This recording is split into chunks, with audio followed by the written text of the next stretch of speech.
Saludos, bendiciones a todas las personas que me escuchan por acá. Vamos a continuar hoy con el estudio del capítulo 3 del libro de Oseas. Vamos a comenzar dando gracias al Padre por este día, dándole gracias por este estudio. Te bendecimos, Rey, te damos gracias por tu amor y tu misericordia.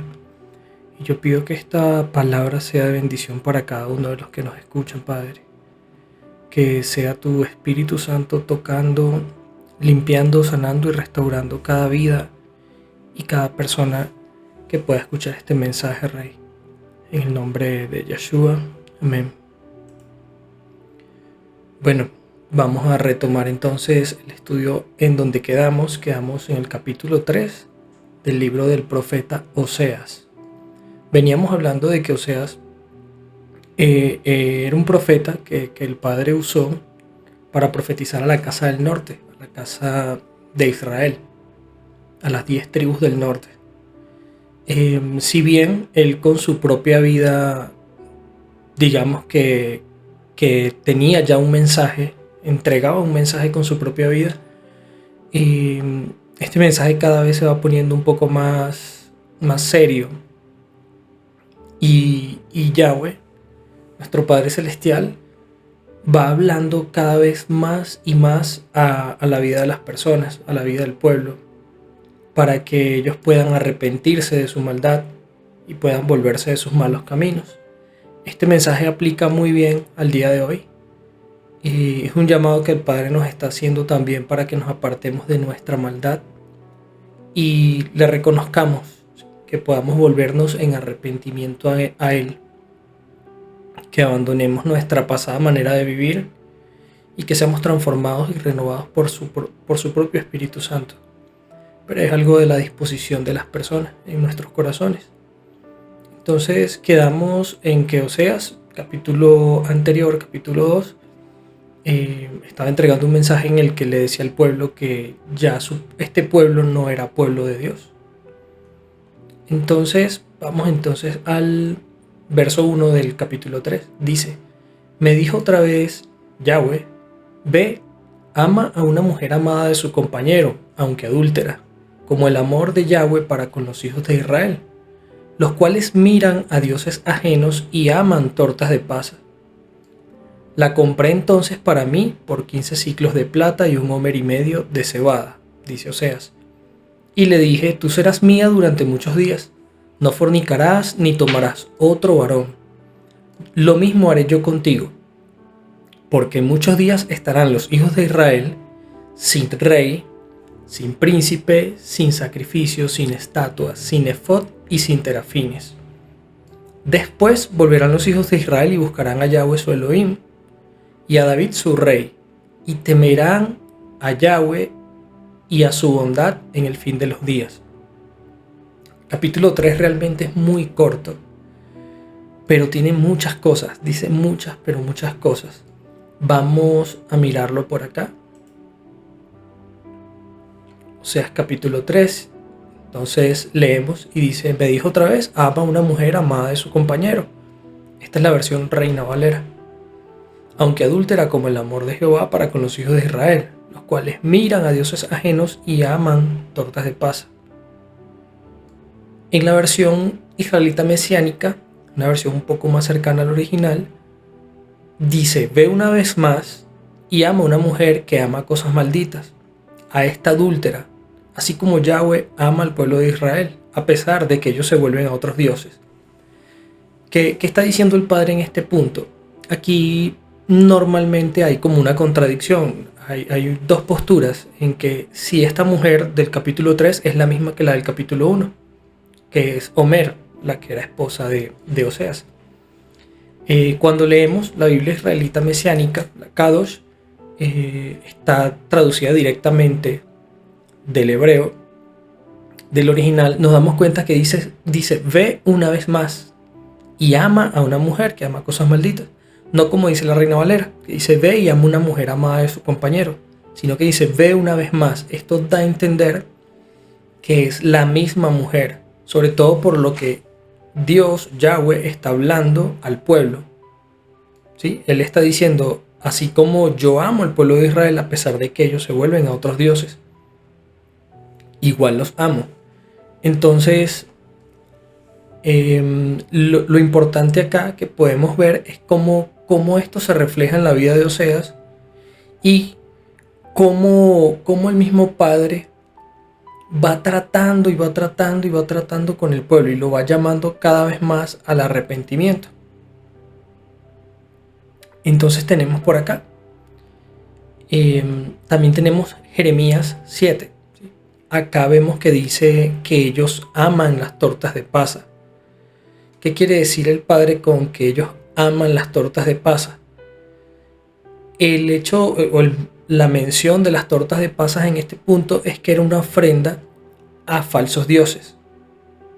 Esta ofrenda que se les daba a esos falsos dioses la hacían ellos mismos. De hecho, esto viene desde tiempos atrás, porque a Jeremías también Yahweh le habló sobre esto y le dijo: este pueblo ama hacer tortas de pasa como ofrenda o sacrificio para dioses falsos.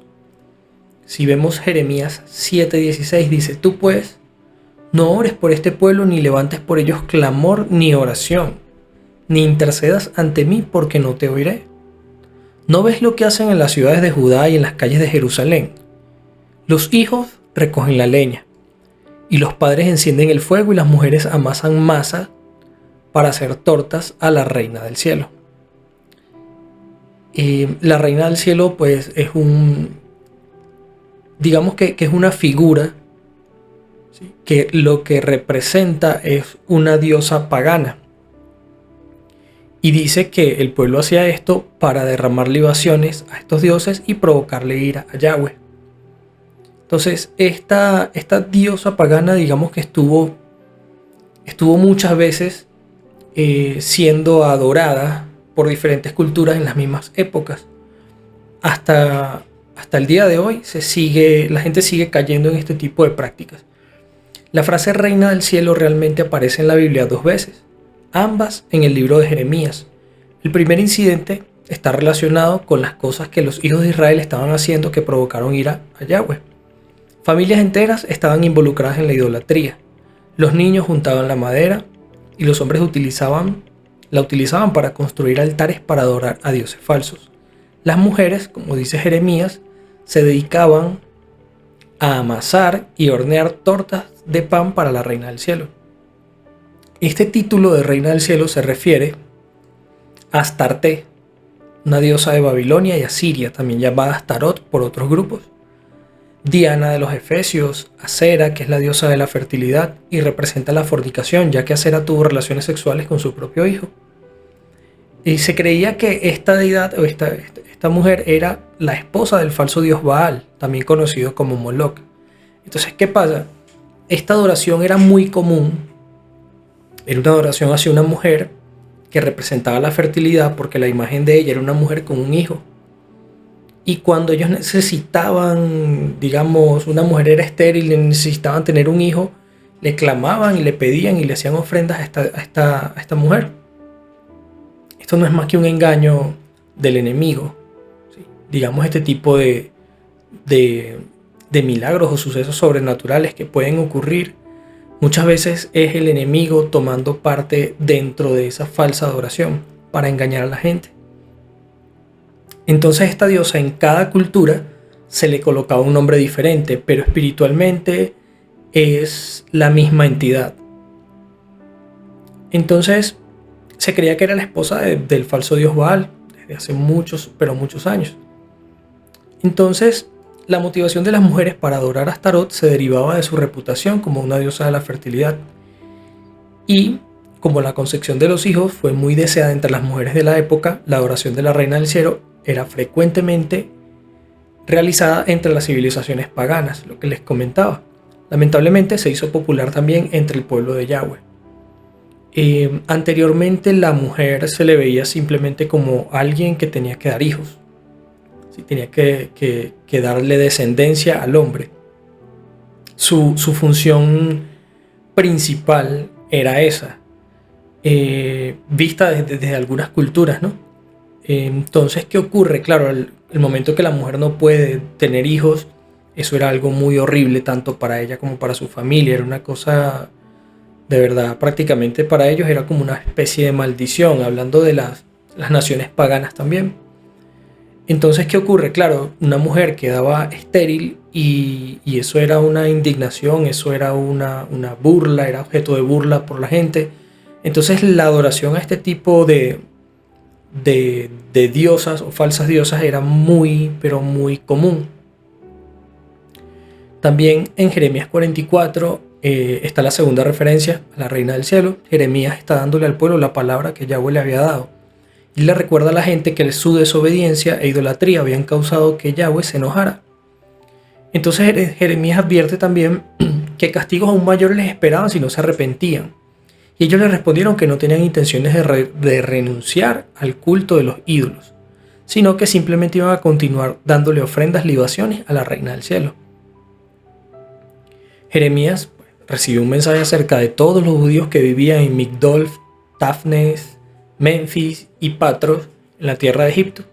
Y el mensaje fue: así ha dicho el Señor de los ejércitos y el Elohim de Israel. Ustedes han visto todo el mal que traje sobre Jerusalén y sobre todas las ciudades de Judá. Como pueden ver, hoy se encuentran asoladas y no hay quien habite en ellas. Esto sucedió por la maldad que ellos cometieron, la cual provocó mi enojo. Se fueron a ofrecer incienso y a honrar dioses ajenos, dioses que ni ellos ni ustedes ni sus padres han conocido. Entonces, Yahweh en todo esto le hace un llamado de atención y simplemente ellas, las mujeres, dicen: cuando nosotras ofrecimos incienso a la reina del cielo y le derramamos libaciones, es decir, ofrendas, o cuando le hicimos torta para rendir culto, ¿acaso lo hicimos sin el consentimiento de nuestros esposos? O sea, la responsabilidad cae directamente sobre el esposo. Y Jeremías dijo entonces a todo el pueblo, es decir, a todos los hombres y mujeres que le habían respondido: ¿y acaso Elohim no se acuerda? ¿Acaso él no tiene presente en su memoria el incienso que ustedes y sus padres y sus reyes y príncipes y el pueblo de la tierra ofrecieron en las ciudades de Judá y en las calles de Jerusalén? Pero por causa de sus malas obras y de sus hechos repugnantes, el Señor no pudo soportarlo más. Por eso su tierra quedó hecha un desierto y un motivo de espanto y de maldición. Por eso se quedó deshabitada como lo está hoy. Y es que ustedes ofrecieron incienso y pecaron contra el Señor, no obedecieron su voz, ni siguieron su ley, ni sus estatutos, ni sus testimonios. Por eso, hasta el día de hoy, les ha sobrevenido este mal. Actualmente, como les decía, este culto sigue con otro nombre. Y veamos realmente por qué hemos llegado a esta conclusión y por qué sabemos y hay evidencia histórica, bíblica, que esto está ocurriendo. Pues según el padre de la Iglesia Católica Pío XII define en 1950 un dogma, el dogma mariano. 4 años más tarde, él establece a María coronada como reina y señora del cielo y de la tierra. Dice que es evidente, ella es madre de Cristo, dicen ellos, y mediadora de todas las gracias. No que no sea la madre del Mesías, pero le colocan el mismo título de la reina del cielo, ¿sí? Y recibe de su hijo la faceta de ser reina soberana. Esto es, digamos, completamente contrario a la escritura, salvo que ella sí es la madre de Cristo, obviamente, pero no, digamos que no tiene título de reina ni está por encima de Jesús o de Yeshua. Y veamos por qué, cuál es el problema de que esto sea un dogma, ¿sí? Acá dicen que es un dogma mariano que se manifestó en 1950. El dogma, en el diccionario, dice que es una proposición tenida por cierta y como principio innegable. También se define como un conjunto de creencias de carácter indiscutible y obligado para todos los seguidores de cualquier religión. Fundamento o puntos capitales de un sistema ciencia-doctrina, es decir, que lo tienen por principio innegable, es decir, nadie ni nada puede contrariar esto, según Roma. ¿Sí? Dice también que es un conjunto de creencias de carácter indiscutible. Es decir, esto no se discute, esto no se piensa, esto no se contrasta con la escritura, esto simplemente se debe aceptar si eres de esta religión. Pero esto es completamente contrario a lo que dice la Escritura, a lo que dice Yeshua, a lo que dice la palabra desde Génesis hasta Apocalipsis. Es completamente contrario. Y sigo. El día 15 de agosto la Iglesia celebra la fiesta solemne de la Asunción de la Virgen María al cielo. En el año 1950 el Papa Pío XII proclamó solemnemente el dogma de la Asunción de María. Esta es una creencia universal de la Iglesia desde los primeros siglos hasta nuestros días. Dice acá que ella fue llevada, ¿sí?, que fue llevada al cielo en cuerpo y alma. Esto realmente no es cierto.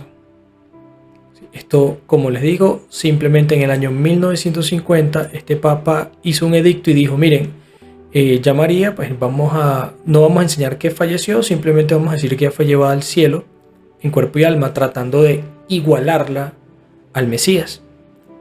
El Papa Pablo VI dijo, nuestra aspiración a la vida eterna parece cobrar alas y remontarse a las cimas maravillosas. Al reflexionar que nuestra Madre Celeste está allá arriba y nos ve y nos contempla con su mirada llena de ternura, cosa que también es falso. La Escritura nos dice que nadie ha subido al cielo aún, solamente Yeshua. ¿Por qué nadie ha subido al cielo? Porque no ha habido un juicio para saber quiénes tienen acceso a la eternidad con el Padre Celestial y quiénes no. Entonces, como este juicio no se ha ejecutado, todavía no hay personas ni en el cielo ni condenadas en el infierno. Si no se ha dado el juicio delante del gran trono blanco, al final de los tiempos, entonces aún el Padre no puede decir, tú sí te salvas y tú no. ¿Sí? A ti sí tienes la entrada a mi reino, y el que me rechazó porque no quiere estar conmigo, pues no entra. Que haga otra cosa, pero pues si no quiere estar conmigo, que no esté aquí en mi casa. Entonces, si no ha habido esto, ¿cómo nosotros pensamos que hay personas que suben al cielo hoy en día? Es falso. La palabra nos enseña que todos simplemente están dormidos, todos los que han fallecido están dormidos y serán levantados para el juicio. Y luego que haya este juicio, es que vamos a ver quiénes tienen acceso al reino y quiénes no. Todo esto está por la palabra. Pero esta gente lo que ha hecho es irse completamente en contra de la palabra, inventando cualquier cantidad de dogmas y haciendo lo que quieren, como quieren, para la manipulación de las masas. El Concilio del Vaticano se expresa de modo semejante cuando dice que la Madre de Jesús, de la misma manera que glorificada ya en los cielos en cuerpo y alma, es imagen y principio de la Iglesia que había de tener su cumplimiento en la vida futura, en la tierra, y procede con su luz peregrinante el pueblo de Dios como signo de esperanza. Pues esto es dogma de Constantino Lumen Gentium número 68. Esto es completamente falso. María fue un instrumento pero muy hermoso del Padre Celestial. Nos bendijo grandemente trayendo a este mundo a nuestro Salvador. Pero María es una mujer como cualquiera de nosotros. Halló gracia delante de los ojos del Padre, sí. Bienaventurada, sí. Pero esta figura de ella se ha tomado y se ha tergiversado y se ha empezado a adorar como la reina del cielo. Entonces es la misma práctica idolátrica que Yahweh aborrece. En Éxodo 20, Yahweh habla muy claro, habló Elohim, todas estas palabras diciendo, yo soy Yahweh tu Elohim, que te saqué de la tierra de Egipto, de casa de servidumbre, y comienza a darnos los 10 mandamientos. Por si alguien no sabía, pues yo hace tiempo no lo sabía tampoco. En Éxodo 20 están los 10 mandamientos, pero tal cual como salieron de la boca de nuestro Padre Celestial, no como la religión ha venido a enseñarnos. Porque yo en mis tiempos, cuando estuve en el catolicismo, me daban un catecismo, un librito, una hojita dominical donde te ponían los 10 mandamientos, pero estaban modificados. Estos son los originales, los que están en la Escritura, están en tu Biblia, están en la mía. Podemos ir a Éxodo 20 y dice esto: no tendrás dioses ajenos delante de mí. No te harás imagen ni ninguna semejanza de lo que esté arriba en el cielo, ni abajo en la tierra, ni en las aguas debajo de la tierra. El mismo mandamiento. No te inclinarás a ellas ni las honrarás, porque yo soy Yahweh tu Elohim, fuerte y celoso, que visito la maldad de los padres sobre los hijos hasta la tercera y cuarta generación de los que me aborrecen, y hago misericordia a millares de los que me aman y guardan mis mandamientos. María realmente, como una mujer hebrea normal, luego de que dio a luz al Mesías, a Yeshua, ella siguió teniendo intimidad con su esposo, como es muy normal en la raza humana, ¿no? Y bueno, en todas las razas. Dice acá, despertando José del sueño, Mateo 1:24, hizo como el ángel del Señor le había mandado y recibió a su mujer. Esto es cuando José la recibe nuevamente. Pero no la conoció hasta que dio a luz a su primogénito y le puso por nombre Yeshua. Esto que dice acá, conocer, no significa que no la conocía de mucho gusto. Hola, soy José, ¿no? Se refiere a que no la conoció, es que no tuvo intimidad con ella, relaciones sexuales con ella, hasta que dio a luz a su primogénito. Entonces es algo muy, muy normal y está escrito, está en la palabra, pero por nosotros ser tan descuidados y no profundizar en las escrituras, nos creemos todo lo que nos dicen y se arman unas herejías, unas falsas doctrinas, se pueden crear religiones basándose en cosas completamente ajenas a la palabra, pero como nosotros no buscamos profundizar, simplemente nos creemos lo primero que nos dicen. Entonces Marcos 6, del 1 al 3, dice también que Jesús tuvo hermanos. Si nos vamos acá en el verso 1, dice, de allí Jesús se fue a su tierra y sus discípulos lo siguieron. Cuando llegó el día de reposo, comenzó a enseñar en la sinagoga. Al escuchar a Jesús, muchos se preguntaban admirados, ¿de dónde sabe todo esto? ¿Qué clase de sabiduría ha recibido? ¿Cómo es que con sus manos puede hacer milagros? Y también dicen en el verso 3, ¿acaso no es este el carpintero, hijo de María y hermano de Jacobo, de José, Judas y Simón? ¿Acaso no están sus hermanas aquí entre nosotros? Y a ellos les resultaba muy difícil entenderlos porque es que era alguien que veían todo el día. Era alguien que siempre estaba allí. Era alguien, una familia hebrea de Nazaret que pues, para ellos era el hijo del carpintero, ¿no? Pero acá la Biblia nos muestra que sí, que Jacobo, José, Judas, Simón eran hermanos de Jesús. Y era muy normal, y es muy normal que María pueda haber tenido una vida de pareja normal con su esposo. Primera de Timoteo 2 del 5 al 6 nos dice, porque hay un solo Elohim y un solo mediador entre Elohim y los hombres, que es Yeshua hombre. Aquí se cae la falsa doctrina de que tenemos personas intercediendo por nosotros, ni nuestros familiares, ni María, ni cualquier otra persona que haya tenido una vida medianamente piadosa va a estar en el cielo intercediendo por nosotros. Pues también es falso. Hay un solo Dios y solamente un mediador entre Dios y los hombres, que es Yeshua o Jesús, como se le conoce normalmente, y solamente Él, porque Él fue el que se dio en rescate por todos, ¿sí? Romanos 3, 23 al 25 dice, por cuanto todos pecaron, aquí cuando dice todos incluye a María, sí, se tiende a decir que es inmaculada, pero la palabra dice que todos hemos pecado y que por eso todos fuimos destituidos de la gloria de Yahweh.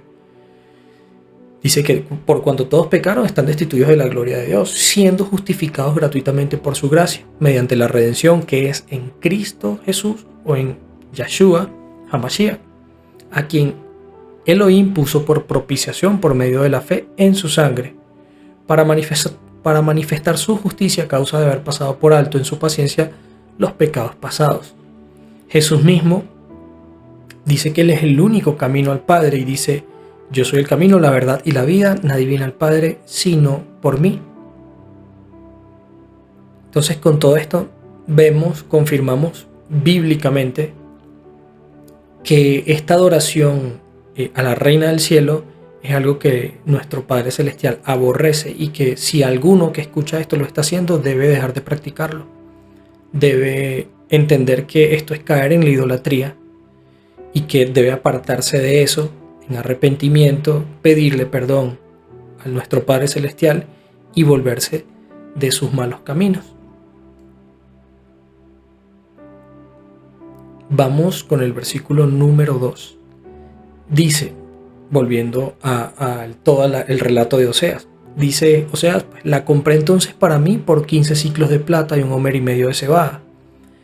Este segundo versículo, cuando él vuelve con la mujer que le ha sido infiel y la compra, es una alusión directa a lo que hizo nuestro Mesías y Salvador con nosotros. La palabra nos enseña que nosotros fuimos comprados por precio de sangre. Primera de Pedro 17 dice, y se invocan por Padre aquel que sin acepción de personas juzga según la obra de cada uno, conducidos en temor todo el tiempo de su peregrinación, es decir, vivan con respeto y reverencia a su Padre Celestial, sabiendo que fueron rescatados de vuestra vana manera de vivir, la cual recibieron de sus padres. Es decir, que hay una vana manera de vivir, hay una manera de vivir superficial, hay una manera de vivir sin propósito, que nosotros la recibimos de nuestros padres por ignorancia. Llámense nuestros padres directos o nuestros antepasados. No con cosas corruptibles como oro y plata, sino que fuimos comprados, dice el verso 19, con la sangre preciosa del Mesías, como de un cordero sin mancha y sin contaminación. Entonces fíjese que es muy similar a lo que el Eterno hizo con nosotros y lo que le dijo sea que hiciese. También en 1 Corintios 6:20 dice, porque han sido comprados por precio. Glorifiquen pues a Elohim en su cuerpo y en su espíritu, los cuales son de Elohim. Entonces nosotros, así como esta mujer adúltera, que nosotros también hemos sido adúlteros, en cuanto, también espiritualmente hablando, en cuanto a la adoración al Padre, hemos adorado muchas veces otras cosas, falsos dioses, cualquier cantidad de cosas alejados de lo que es la verdadera adoración, alejados de lo que es una vida en obediencia al Padre Celestial. Entonces, aún así, Él fue y nos compró. Por eso Él le dice a Oseas, ve y cómprala. Porque si Oseas, siendo un hombre pecador, como cualquiera de nosotros, siendo un hombre con defectos, puede hacer esto, cuanto más Yahweh, que Él es santo y Él es amoroso. Él es el amor. Entonces, si el hombre lo hace, el Padre también lo va a hacer. Pasa similar a lo que ocurrió con Abraham e Isaac. Si Abraham dio a su hijo, ¿cómo el Padre Celestial nos va a negar su propio hijo? Entonces es lo que él está tratando aquí con la vida del profeta. Y dice en el verso 3, y te dije, tú serás mía durante muchos días, no fornicarás ni tomarás otro varón. Lo mismo haré yo contigo. Esto es después de que la compró. Entonces por acá tengo una referencia a Jeremías 3:20. Vamos a ir a Jeremías capítulo 3, versículo 20. Jeremías 3:20.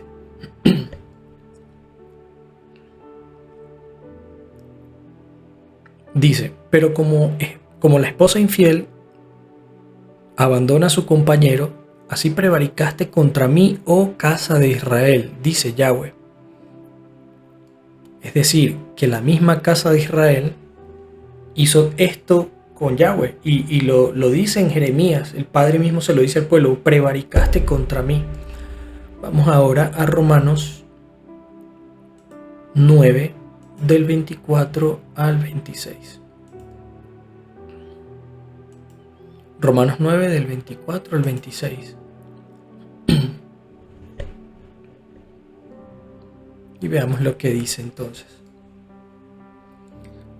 A los cuales también llamó, a los cuales también ha llamado, esto es a nosotros. Vamos a irnos un poquito más arriba. Entonces, estamos viendo que el Padre nos dice en Jeremías 3:20 que la casa de Israel fue infiel. ¿Sí? ¿Y quién es la casa de Israel? Muy diferente a la casa de Judá, que es donde estaba el templo.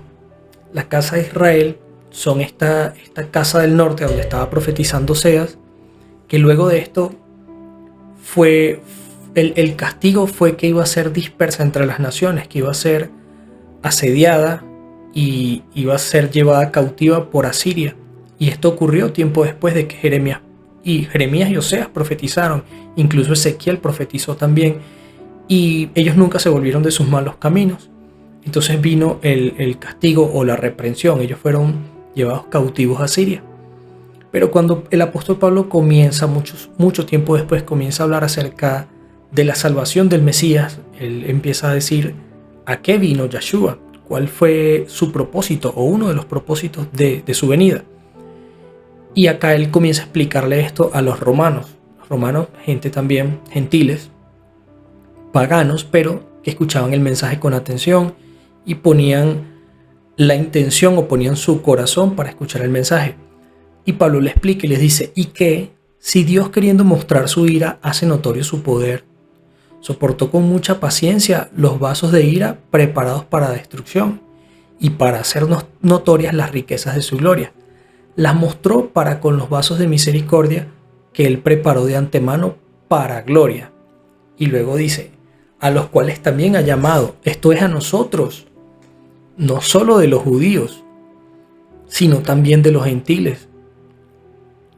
Y como dice Oseas, dice el mismo Pablo, citando a Oseas, llamaré pueblo mío al que no era mi pueblo, y a la no amada, amada. En el lugar donde se les dijo, ustedes no son pueblo mío, allí serán llamados hijos del Dios viviente. Oseas, ¿qué está haciendo? ¿Qué está haciendo Pablo en este caso? Está ya mucho tiempo después, cuando este misterio fue revelado, está enseñándolo y está diciendo, mira, la salvación no es solamente para el pueblo judío. La salvación es para todo aquel que cree, que tiene confianza y que obedece los mandamientos de Yahweh. Entonces, es lo que viene a decir, es lo que viene a decir Jeremías también. Ustedes me dieron la espalda, ustedes prevaricaron contra mí, pero ya en Oseas estaba profetizado también que el Padre iba a buscarnos y a rescatarnos. Vamos a mirar también Ezequiel 37, del 15 al 28. El profeta Ezequiel, capítulo 37. ¿De qué habla Ezequiel? Ezequiel también habla de la casa del norte. Muy importante el capítulo 37 del libro de Ezequiel. ¿Por qué? Pues el Padre profetiza que él va a buscar nuevamente a las tribus del reino del norte, las tribus del reino del norte o casa de Israel, también se conoce como casa de Israel. Y nos dice Ezequiel, vino a mí palabra de Yahweh diciendo, hijo de hombre, toma ahora un palo y escribe en él, para Judá y para los hijos de Israel sus compañeros. Toma después otro palo y escribe en él para José, palo de Efraín y para toda la casa de Israel sus compañeros. Efraín era la tribu más grande de la casa del norte, por eso muchas veces se conocía el reino, ya luego de haber sido dividido, el reino del norte se conocía como casa de Israel, casa de Efraín o casa del norte. Entonces el Padre le está diciendo, agarra un palo con el nombre de la casa del sur y uno con el nombre de la casa del norte y júntalos para que sean uno solo en tu mano. Y cuando los de tu pueblo te pregunten diciendo, ¿nos enseñarás qué te propones con eso? Diles, así ha dicho Yahweh, tu Elohim. He aquí, yo tomo el palo de José que está en la mano de Efraín y las tribus de Israel sus compañeros y los pondré con el palo de Judá y los haré un solo palo y serán uno en mi mano.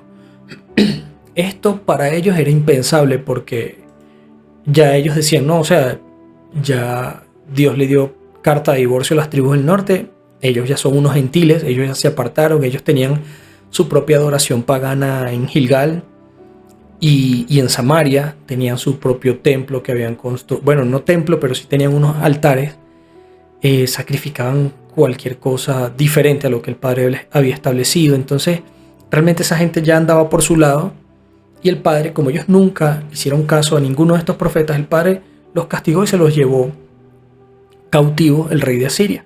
El problema es que ellos nunca volvieron. El reino del sur también por su maldad fue llevado cautivo a Babilonia, pero 70 años después regresaron las ovejas o la casa del norte nunca regresó. De hecho, Yeshua nos habla de esto en Mateo 15:24. Él dice: yo no soy enviado sino a las ovejas perdidas de la casa de Israel. Esto es impresionante porque hasta este momento es que podemos entender bien este versículo. ¿Quiénes son las ovejas de la casa de Israel? Los judíos en esta época, ya en el tiempo de Jesús, se apropiaron de la salvación. Ellos dijeron: bueno, si estas otras 10 tribus no son pueblo, ya Dios dijo que no serían su pueblo, que Él no sería su Dios, que ellos iban a estar sin Mesías, sin nada, sin promesas. Bueno, nosotros aquí somos lo que quedamos. Tenemos el templo, tenemos algunos sacerdotes, bueno, vamos a ver cómo nos llevamos aquí. Cuando venía alguien a tratar de adorar al Dios de los cielos, al Eterno, a Yahweh, los judíos le decían: no, tienes que volverte judío. Sí, o sea, no le decían: bueno, ven y arrepiéntete y cree en Yahweh y busca y sigue su Torah, su ley, sus instrucciones. No, ellos decían: no, tienes que meterte a la religión judía. Entonces esto era, obviamente, es muy, pero muy perjudicial y muy malo delante de los ojos de Yahweh, porque Él no nos está llamando a ser parte de una religión. Él nos está llamando a ser pueblo de Él, a ser hijos de Él, no a estar en una religión, a estar en su redil. Juan 10, del 14 al 16 dice: yo soy el buen pastor, conozco a mis ovejas y ellas me conocen a mí, así como el Padre me conoce a mí y yo lo conozco a Él, y doy mi vida por las ovejas. Tengo otras ovejas que no son de este redil, pero también debo traerlas. Así ellas escucharán mi voz y habrá un solo rebaño y un solo pastor. Lo mismo que decía en Jeremías: juntaré los dos palos, la casa del norte y la casa del sur, y ellos serán uno en mi mano. Tendré un solo pastor sobre ellos. ¿Qué pasó? Porque el padre le dio carta de divorcio a las tribus del norte. Dice Jeremías 3:8 que a causa de todos los adulterios del infiel Israel, yo la he despedido dándole carta de divorcio. Pero en Jeremías 3:1 dice Elohim: si un hombre se divorcia de su mujer y ella se va de su lado y llega a ser de otro hombre, volverá él a ella. No quedará esta tierra totalmente profanada, pues tú eres una ramera con muchos amantes, y sin embargo, vuelves a mí, declara Yahweh. Pareciese que le está contradiciendo la misma instrucción o el mismo mandamiento que él estableció. Pero no es así. Deuteronomio 24, del 1 al 4 dice: si un hombre se casa con una mujer, pero luego deja de quererla por haber encontrado en ella algo indecoroso, solo podrá despedirla si se le entrega un certificado de divorcio. Una vez que ella salga de la casa, podrá casarse con otro hombre. Si ocurre que el segundo esposo le toma adversión y también le extiende un certificado de divorcio y la despide de su casa, si el segundo esposo muere, el primer esposo no podrá casarse con ella de nuevo, pues habría quedado impura. Esto sería abominable a los ojos de Yahweh. ¿Qué está diciendo aquí la instrucción o el mandamiento? Que esta mujer no podía volver con su primer esposo luego de haberse ido y haberse casado con otro. Está haciendo una analogía a toda la falsa adoración, la adoración pagana a otros ídolos que tenía Israel.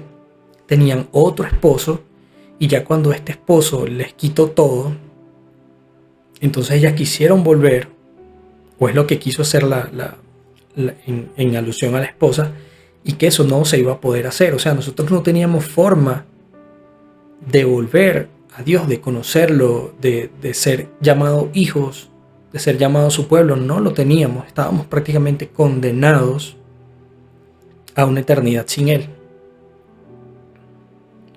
Dice en Oseas 3:4 también: porque muchos días estarán los hijos de Israel sin rey, sin príncipe, sin sacrificio, sin estatuas, sin efod y sin terafines. Esto va con lo que venía comentándoles. Vamos a verlo en la Biblia Kadosh israelita mesiánica. Porque los hijos de Israel estarán en reclusión por mucho tiempo, sin rey, sin príncipe, sin sacrificios, sin un altar, sin sacerdote y sin manifestaciones. ¿Cómo estamos en este momento? Pues cómo están todo el pueblo de Yahweh que está disperso entre las naciones. Claramente estamos sin rey, ¿sí? No tenemos digamos, el sistema de gobierno o la monarquía que hubo en todo el Israel, tanto del norte como del sur. No hay rey, no hay príncipe, no hay sacrificios, no hay altar, no hay sacerdote y no hay manifestaciones o como le llaman acá, terafines, ¿sí? Algo muy propio de la adoración que había en ese entonces. Ya eso no está, ya todo el pueblo fue esparcido por las naciones y no tienen nada de esto. Entonces, ¿cómo sé que esto también es con nosotros? ¿Sí? Bueno, vámonos a ver Efesios 2, del 11 al 14. ¿Qué nos dice Pablo? Porque mucha gente pensará, bueno, es que eso era solamente de los judíos. No, los judíos es una tribu de 12 tribus. No es solo para los judíos. ¿Qué dice Pablo cuando le predica a los gentiles? ¿O para qué le predicaba a los gentiles? Pablo predicaba a los gentiles para que los gentiles se pudiesen convertir y dejasen de ser gentiles. Porque gentil es el que no tiene nación. Alguien que es un gentil es alguien que no tiene ni pactos ni promesas. Vamos a Efesios 2 y lo vemos más claro. Pablo comienza a predicarle a la gente en Éfeso y los que comienzan a creer en el mensaje y en el Mesías, él les comienza a decir: por lo tanto, acuérdense de que en otro tiempo ustedes, gentiles en cuanto a la carne, eran llamados incircuncisión, porque así les llamaban los judíos, ustedes son unos incircuncisos. Es decir, el término incircunciso quiere decir no tienen pacto con el Eterno, no tienen pacto con Dios, porque la señal externa de este pacto era la circuncisión. Solo los judíos estaban circuncidados para estar dentro del pacto. Entonces le decían a cualquier otra persona: ustedes son unos incircuncisos, que no fuese del pueblo o que no estuviese en la religión judía. Entonces dice acá, eran llamados incircuncisión por la llamada circuncisión hecha con mano en la carne. En aquel tiempo, y comienza Pablo a hacer una lista, estaban sin el Mesías. Lo mismo que dice arriba. En Oseas 3:4.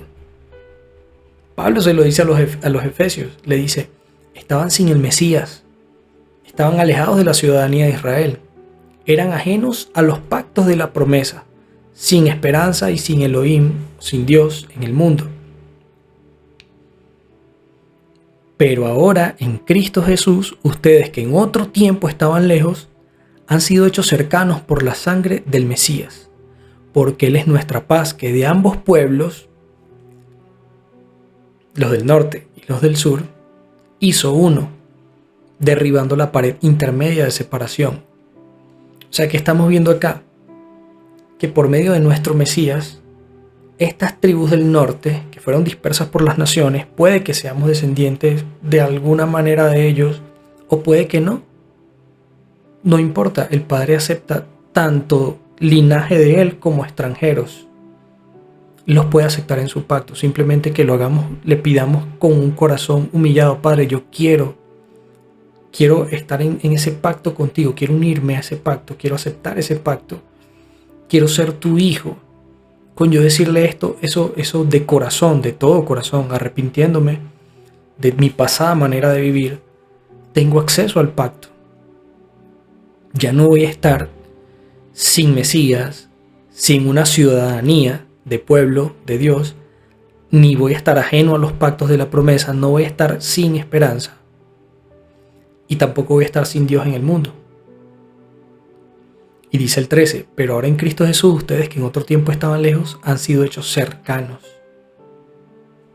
Es impresionante, porque se cumple todo lo que se está viendo en el Tanakh, mal llamado Antiguo Testamento.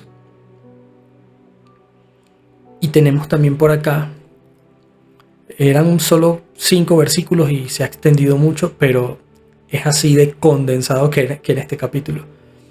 El Valle de los Huesos Secos, Ezequiel 37. Ezequiel 37 leímos un poquito hace un momento, pero vamos a leerlo un poco más largo. Dice Ezequiel: la mano de Yahweh vino sobre mí y me llevó en el espíritu de Yahweh y me puso en medio de un valle que estaba lleno de huesos. Me hizo pasar cerca de ellos por todo en derredor, y aquí que eran muchísimos sobre la faz del campo, y por cierto secos en gran manera, Y me dijo, hijo de hombre, ¿vivirán estos huesos? Y le dije, Señor, Yahweh, solo tú lo sabes. Y me dijo entonces, profetiza sobre estos huesos y diles, huesos secos, escuchen la palabra de Yahweh. Así ha dicho Yahweh el Adón a estos huesos. He aquí que yo hago entrar espíritu en ustedes y vivirán. Pondré tendones sobre ustedes y haré subir sobre ustedes carne y los cubriré de piel y pondré en ustedes espíritu y vivirán y sabrán que yo soy Yahweh. Ezequiel dice, profeticé pues como me fue mandado, y hubo ruido mientras yo profetizaba. He aquí un temblor y los huesos se juntaron y cada hueso con hueso. Y miré y aquí tendones sobre ellos, y carne subió y la piel cubrió por encima de ellos, pero no había en ellos espíritu. Y me dijo, profetiza al espíritu, profetiza, hijo de hombre, y di al espíritu, así ha dicho Yahweh el Elohim. Espíritu, ven de los cuatro vientos y sopla sobre estos muertos y vivirán. Y profeticé como me había mandado, y entró espíritu en ellos, y vivieron, y estuvieron sobre sus pies. Un ejército grande en extremo. Y me dijo luego, hijo de hombre, todos estos huesos son la casa de Israel. ¿Qué está diciendo o qué está haciendo Yahweh en este momento con Ezequiel? Le está diciendo, mira, aunque yo dije que no iban a ser mi pueblo, aunque Asiria se los llevó por las naciones y los dispersó y los convirtió en gentiles, aunque ellos no tienen identidad de pueblo mío, aunque ellos no me conocen, aunque ellos lo poco que me conocen se lo enseñaron en una religión con miles de errores, con mucha mezcla entre paganismo, lo santo y lo profano, y con todo este sincretismo de religiones que hay, aunque ellos estén allí, yo voy a darles vida. Y voy a traerlos de allí y voy a sacarlos, porque en Apocalipsis también dice, salgan de Babilonia por el pueblo mío, de todas esas religiones que se ha inventado el hombre, todas sin excepción. El Padre quiere que salgamos de allí, porque eso es una estructura pagana que nos enseña a acercarnos a nuestro Padre por medio de obras humanas. ¿Sí? Si tú puedes ver cualquier religión y si estás en una, revísala y mira cuál es el paso a paso para acercarte al Eterno. Todas tienen un paso a paso. Tienes que hacer esto y a la semana haces esto y luego haces esto otro y vas haciendo para llegarte. Eso me parece más una torre de Babel. Nosotros mismos como tratando de edificar cosas para llegar al cielo, cuando del cielo el Padre hizo un puente para acá que se llama Yeshua, que es nuestro Mesías. Entonces tenemos un puente hacia acá con libre acceso, pero nosotros empeñados en estar en una religión, nos hacemos nuestros propios escalones y no es a la manera de nosotros. El Padre no viene por una religión, Él no viene por los cristianos evangélicos, Él no viene por los mormones, Él no viene por el católico, Él no viene por el testigo de Jehová. No, Él viene por un pueblo, no por una religión. Él viene por gente que haya entrado en pacto con Él. No viene por una religión. Somos huesos secos que aparentemente estamos vivos, porque acá dice que muchos de ellos tenían carne y tenían todo, pero no tenían espíritu en ellos. Y es lo que el Padre quiere colocar en cada uno de nosotros. Quiere colocar de su espíritu para que vivamos. Y en Oseas 3:5 dice, después volverán los hijos de Israel y buscarán a Yahweh su Elohim y a David su rey. Aquí cuando dice a David su rey está haciendo una analogía al Mesías, porque el Mesías viene del linaje de David. Está haciendo referencia a Yeshua o Jesús, como se conoce normalmente acá en Occidente.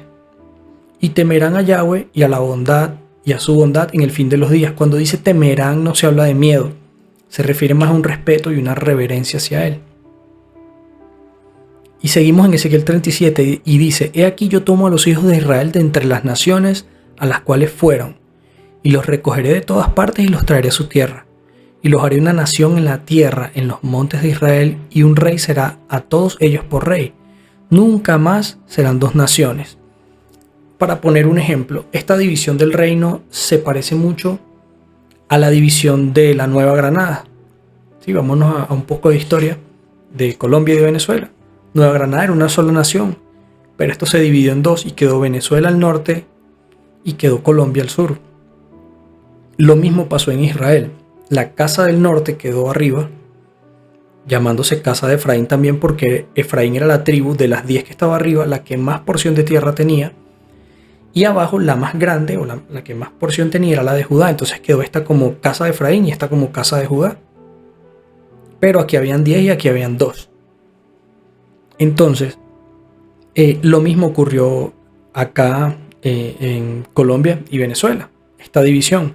El Padre está diciendo, más nunca estos dos pueblos, Israel y Judá, tendrán esta división.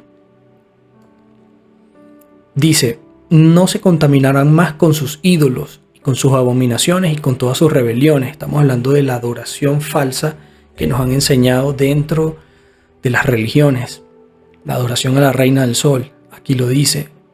Ya no se contaminarán más con sus ídolos, ni con sus abominaciones, ni con sus rebeliones. Y los salvaré de todas sus rebeliones con las cuales pecaron. Y los limpiaré, y me serán por pueblo, y yo les seré a ellos por Dios. Aquí no dicen me serán por religión, no, dice por pueblo, y yo a ellos por Dios. Y mi siervo David, haciendo alusión a Yahshua, dice será rey sobre ellos. Y todos ellos tendrán un solo pastor, y andarán en mis preceptos. Mis estatutos guardarán y los pondrán por obra. Tenemos que volver a la Torá. Lo que se malinterpretó como ley parece una imposición. Parece que es algo que si no lo cumplo voy preso. Pero la palabra original, que luego la tradujeron mal, es Torá. Y Torá no tiene que ver con normas, leyes, sino tiene que ver con una instrucción, camino, dirección. A eso se refiere cuando hablamos de la Torá. La Torá es la instrucción de Yahweh para su pueblo. Ezequiel 34, 22 y 24 dice, libraré a mis ovejas y ya no me serán presas.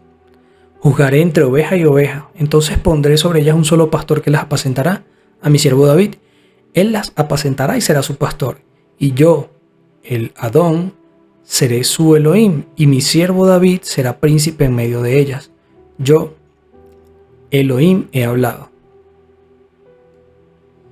Entonces, en resumen para cerrar ya con el capítulo número 3 de Oseas, estamos viendo que estos 5 versículos esconden o guardan muchas cosas donde podemos ir en la palabra y podemos entender en este capítulo que el Padre va una vez más a buscarnos, aunque hemos adulterado, aunque hemos sido infieles. Él todavía está buscándonos, está llamándonos, está tocando nuestras puertas. Y debemos nosotros, en amor, abrir nuestros corazones, ¿sí? Por nuestro propio bien y por tener este gesto también con Él de que entendemos de que Él murió por nosotros. Entonces, como en respuesta a ese amor, lo dice la palabra, Él nos dice a nosotros que nosotros le amamos porque Él nos amó primero.